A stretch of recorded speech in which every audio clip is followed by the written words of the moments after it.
Ready, one, two, three, start. In the opinion of this court, the decision delivered by the three judge bench of the Supreme Court in express newspapers is a binding decision under Article 141 of the Constitution of India. The said decision is not only binding on this court but also on all the other governmental authorities. The Supreme Court spoke in one voice and quashed the show cause notices threatening re entry. There was no dissenting view in the said decision. As per the leading judgment of Justice Sen, the then government had contemplated a legislation to provide a forum for adjudication of such disputes which did not materialize. Thus, the Supreme Court relegated the parties to a civil suit for adjudication of the disputes in respect of conversion charges and occupation charges, etc. The court further suggested arbitration for resolving the disputes between the parties, which was also contemplated for determining the quantum of conversion charges payable, which was not acceptable to the government.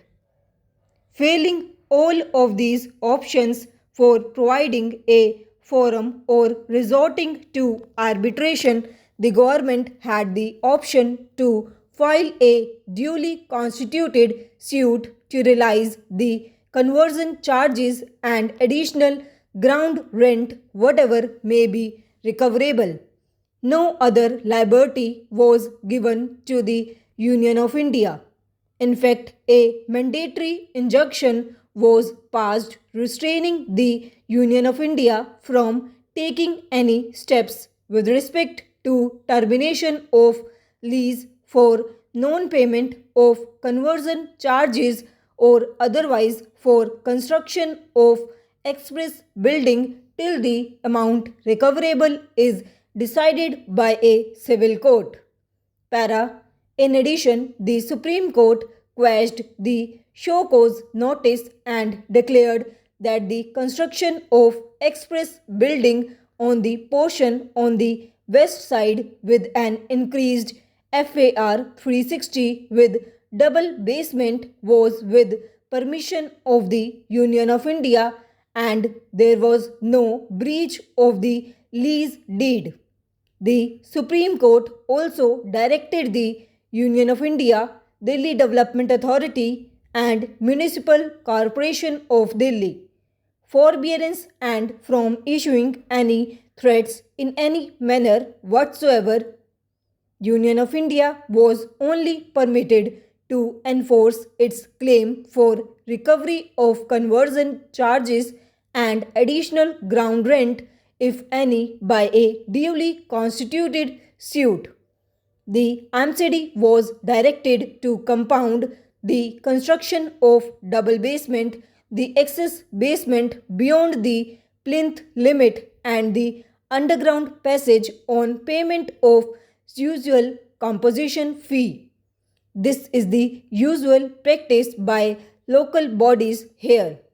Para. This court is of the view that the stand of the Union of India that the decision of Justice Sen is merely a minority view is not tenable.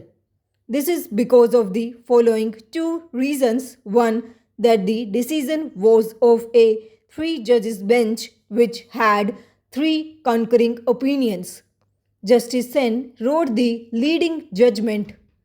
The other two judges did not state that they had any difference of opinion with Justice Sen, and neither their opinions were dissenting opinions. The decision in Express newspaper is a binding decision of the Supreme Court rendered by a three judge bench.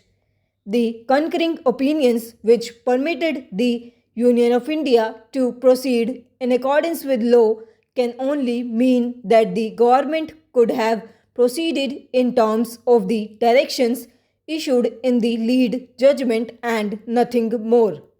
There was a clear embargo upon taking steps for termination of lease and claiming any other amounts except conversion charges and additional ground rent. Compounding was also permitted.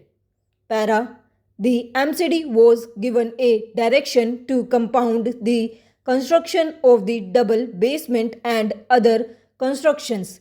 Second, the later decision of the Supreme Court has also categorically held, following the opinions of Lord Esher M.R. in the Guardian of Poor Judgment, where the judges do not give differing opinions explicitly, it must be taken that each of them agrees with the judgment of the other.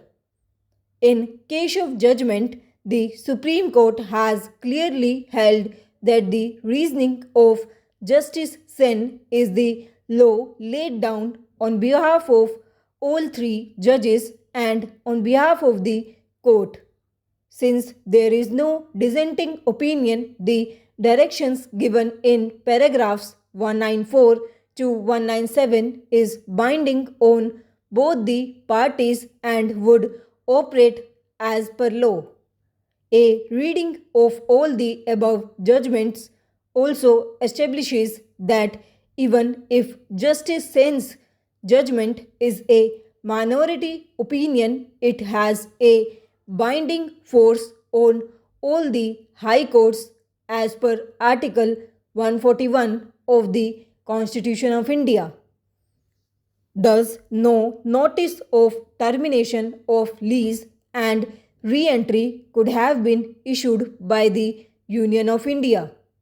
Even the amount recoverable by the Union of India was only in terms of paragraph 194 of the judgment delivered by the Supreme Court, where only conversion charges and additional ground rent would be liable to be recovered, and the same may be carried out by a duly constituted suit. The basis of the LNDO's impugned action that Justice Sen's judgment is of a minority view is thus completely untenable. The suit of the Union of India has been filed by the Land and Development Officer at that time.